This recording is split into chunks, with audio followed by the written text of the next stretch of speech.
Today, I'm going to be breaking down Bitcoin, and I'm going to be doing it on the weekly time frame only. And my goal is to show you what my charts are telling me and why I think it is a good time to start dollar cost averaging into Bitcoin.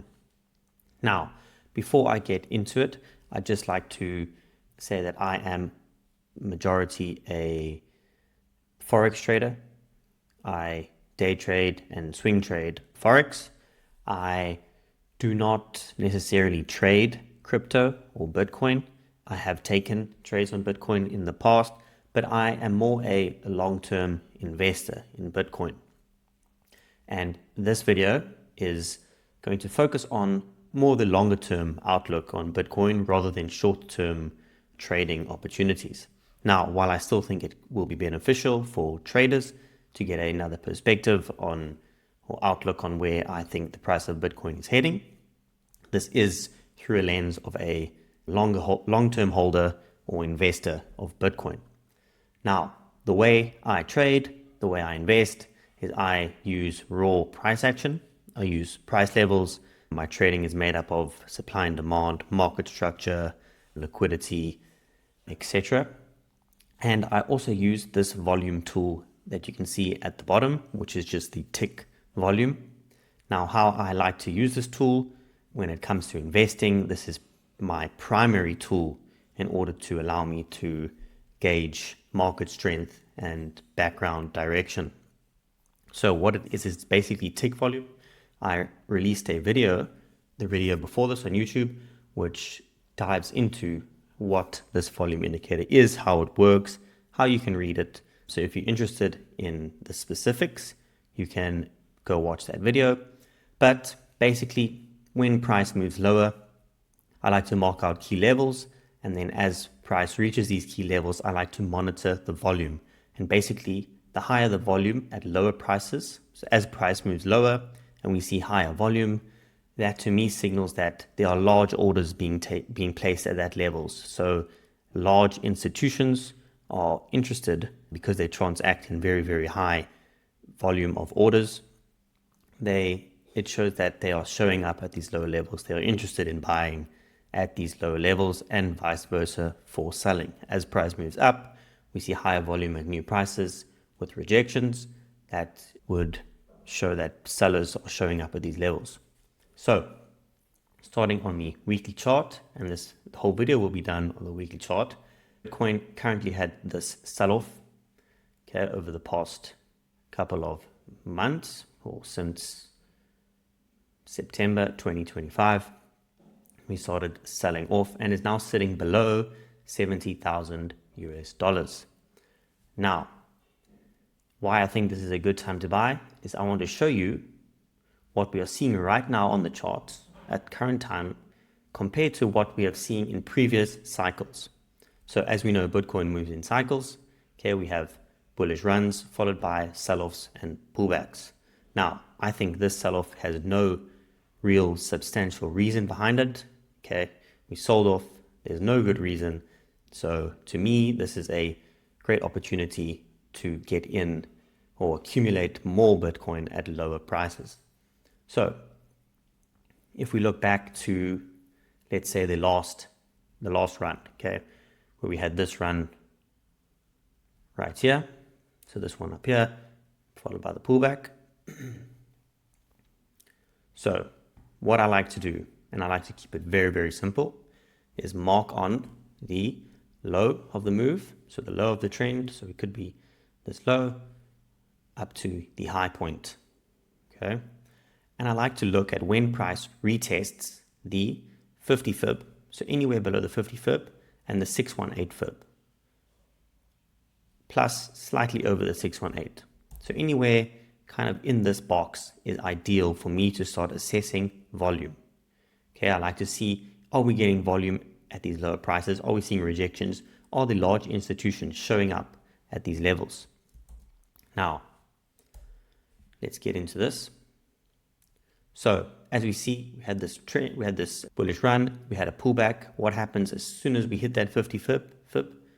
We see high volume, and then high volume rejections, price rallied higher again.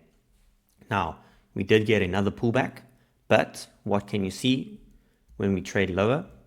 So I said when price moves lower to make new lows, we like to assess the volume because we like to see if buyers are showing up at these lows, which makes sense, right? Because when price moves lower, buyers are more interested because they can buy at lower prices. And what do we see as price moves lower? We get a high volume spike, okay, plus rejection. So that means buyers, or that's showing that buyers are interested at these lower prices. Again, when price dipped again below that level, what do we see? The next high volume spike at this level, okay? And then again, price, as soon as price dipped below, then we of course range slightly, and as soon as price dipped below this level again, what do we see? The next high volume spike. And then after that, what happens? Well, we get this huge rally, okay, that took us to pretty much all-time highs, where 126,000, where we then started to sell off from. So let's look again at the cycle before this. So again, we're going back to 2017. Okay, we had again this run up. So if we just try and find a low to mark here, let's mark a low here and the high, right? And again, we had this rally up, and then we started to pull back or had the sell-off. Now, what do I like to do? I like to look at the 50 fib. And again, what do we see when we come into this 50 fib? We see the volume increase. Very, very high volume at this 618 overshoot level. Now, price does chop around here for a while, okay? And then what happens when we essentially break this low again? So as soon as price dips below this level again, what do we see? High volume, okay? High volume in these lows. That is followed by a rally higher. Then again, price dips, pulls back. What do we see? High volume in these lows again. Much higher than the volume we're seeing selling, okay? So we did see some selling pressure come in at this level with this high volume rejection. But then, again, we retest these lows, high volume in these lows, and that kicked off this massive rally. Okay, huge rally. Now, let's go across to current price and see what we are looking at. So, since this last rally, or since this last low, we had this bullish run. If we take our fib and mark on the low, mark on the high, what can you see? We are approaching the 50 fib level. Now, let's look at the volume. So what do we see? If we look at these highs, we see pretty low volume, not much selling. Okay, we did get some high volume at this point, which probably kicked off the sell-off. But what do we see as price moves lower? We see high volume in this wick. Lower prices tell us about buyers. We're seeing high volume. Now, we dip lower.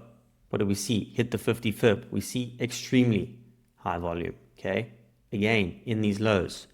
If we just look at back to where the previous cycle, what do we see? High volume, dip lower, high volume, okay? Dip lower, high volume, and then kick off, rally. What are we seeing here? Dip lower, high volume, dip lower, high volume. So, that is all, this is looking pretty consistent with what has been happening in the past, right? So, look at this volume compared to the previous volume bars. This is the highest volume bar since the volume bar back here in June of 2022. The previous time when price was this low and kicked off this huge bullish run, okay? So, what am I expecting for Bitcoin?